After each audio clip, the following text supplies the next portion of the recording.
Today we're diving into something super important, building an emergency fund. I like to call it an emergency and opportunity fund. The emergency part? Think of it like a life jacket for your finances. It keeps you afloat when unexpected expenses pop up, like a surprise car repair, or a sudden medical bill, or like me the other night, when my dishwasher was smelling really funky. I started pulling off parts and filters and found enough muck and grease to start a backyard swamp. It was so bad that no matter how clean I get it, I'll never eat off another plate coming out of that bog. So a little old school hand washing until I figure out my next dishwasher. And the opportunity part? Doesn't have to be a Florida swampland deal. Could be that your buddy wants you to come along on a last-minute ski weekend to Park City.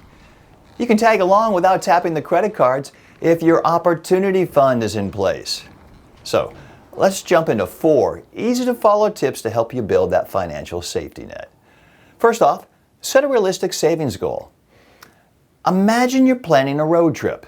You need to know how much gas you'll need. It's the same with your emergency fund. Start by figuring out your monthly expenses. How much do you need to keep things running smoothly for 3 to 6 months? If you're in a 2-income household, maybe 3 months is enough.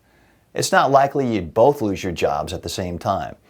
If you're single though, maybe you're more comfortable having 6 months of cash stashed. So pick your target. Set your sights on it and start saving bit by bit.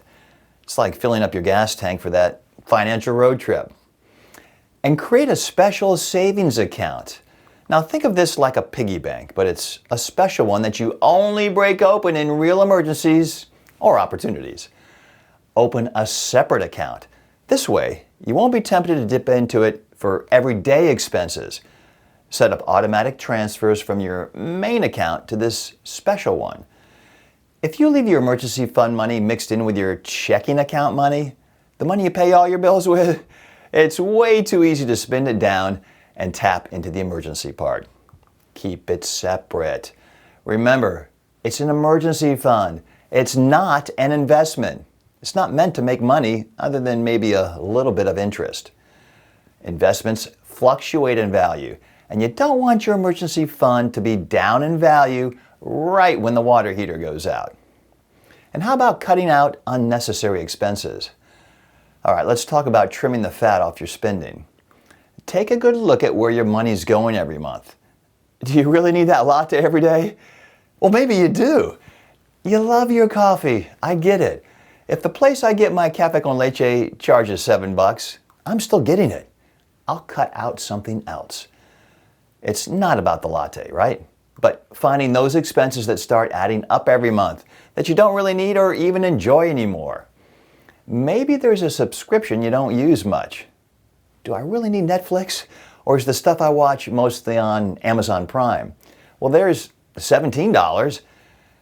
I like audiobooks, but I listen to podcasts while walking the doggy. Maybe I should drop Audible. There's $15. And Kindle Unlimited, well, that's pretty cool, but I'm going through this real hard copy book phase. That's another $12. I gotta keep Paramount Plus, SEAL Team. But Hulu, I don't even know why I have it. Let's call that one $9. None of them seem like much as a standalone, but we just found $53. Find a few of those you forgot about, and who knows how much you can come up with.